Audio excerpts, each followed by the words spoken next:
Good morning, children. In this video, we will study about properties of ionic compounds. For that, we will perform some activities, and for that, apparatus will be metal spatula, burner, carbon electrons, beaker, cell, lamp, press key, and electric wires. And chemicals that we have to use are samples of sodium chloride, potassium iodide, and barium chloride, and water.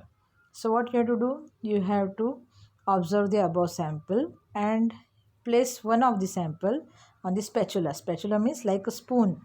So you have to place one of the sample and heat it with the help of the burner. See, you can see in the figure 8.6a, and you have to repeat the procedure for other salts also. Then next activity what you have to do is, as shown in the figure, you have to assemble an electric cell. Means by using the beaker, and you have to take two carbon electrodes and you have to connect it to the positive and negative terminal of the cell, and you have to dip the electrodes in any one of these salt solution, and you have to connect one bulb also. So you can see in the figure 8.6b. So you have to see whether the bulb glows or whether it does not glow. Then now we will see general properties of ionic compounds.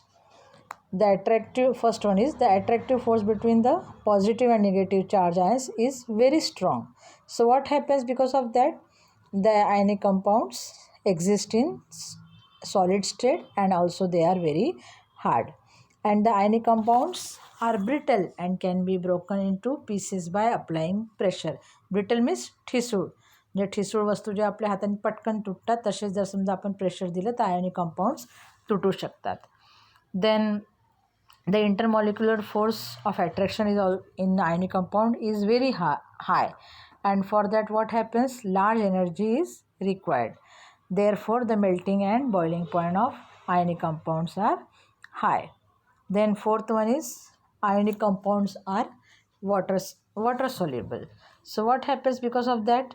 Water molecules orient, means they surround in a particular manner around the ions.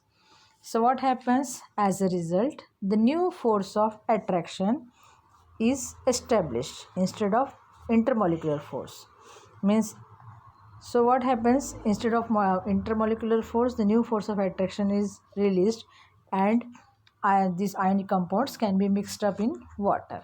But ionic compounds cannot be mixed in solvents like kerosene and water. Why it happens so? Because new attractive force cannot be established. So in this fourth point, I want to say, we will say that ionic compounds are water soluble. Why? Because new force can be established, and ionic compounds are not soluble in kerosene or petrol because new attractive force cannot be established. Then fifth point, the ionic compounds can conduct electricity in cannot conduct electricity in solid state. Why? Because ions cannot be separated, but it can conduct electricity in fused and molten state. Why?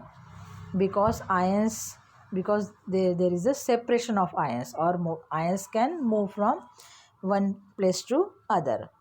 So what happens, on passing current through the solution, the ions move to the oppositely charged electrons. We have seen that cations move towards negative electrons and anions move to the positive electrons.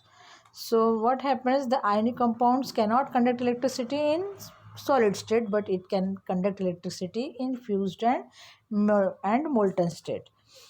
So and on passing current through the solution, the ions move to the opposite charge electrodes.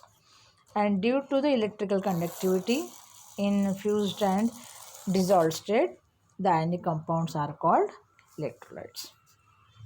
Then see children, in this table given below, melting and boiling points of some compounds are given, and whether it is ionic and non-ionic, that is also given. Now next topic is metallurgy. What do you mean by metallurgy? The extraction of metals from ores and their purification is called metallurgy. म्हणजे मेटल्सचं extract करणे ओर्सपासून आणि त्याचं purification करणे, त्याला म्हणतात metallurgy. Now how does the occurrence of metals?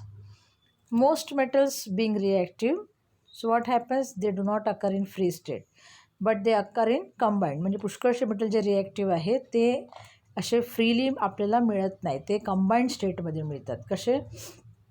जसे oxides, carbonates, sulphides and nitrates. पण काही जे अनरिॲक्टिव्ह मेटल्स असतात which are not affected by air, water and natural factors like silver, gold, platinum, they occur in free state. The compounds of metals that occur in nature along with the impurities, J metals impurities सोबत मिळतात त्याला म्हणतात minerals. Now we'll see what do you mean by ores. The minerals from which the metal can be separated means the minerals from which we are separating the metals, they are called ores. And ores contain many types of impurities such as soil, sand and rocky substances, and these impurities are called gangue. And metals can be separated from their ores by different methods of separation. And the process of extraction of metals in pure state is also a part of metallurgy. Ores are taken out from the mines, and what they are doing, gangue means all the impurities. Ores are taken from the mines and gangue is separated from the ores. Then the ores are taken to the place, म्हणजे ओर्समधून काय होते, गँग separate करतात. मग ओर्सला अशा ठिकाणी देतात जिथे metals separate करतात आणि मग मेटल्सला प्युअर फॉर्ममध्ये त्याचं एक्स्ट्रॅक्शन होते. This metals are purified by different methods of purification. अजून पुन्हा त्या मेटल्सला वेगवेगळ्या प्रोसेसने त्याचं प्युरिफिकेशन होते आणि ह्या पूर्ण this entire process is called metallurgy. So children, in the next video we will study about the basic principles of metallurgy.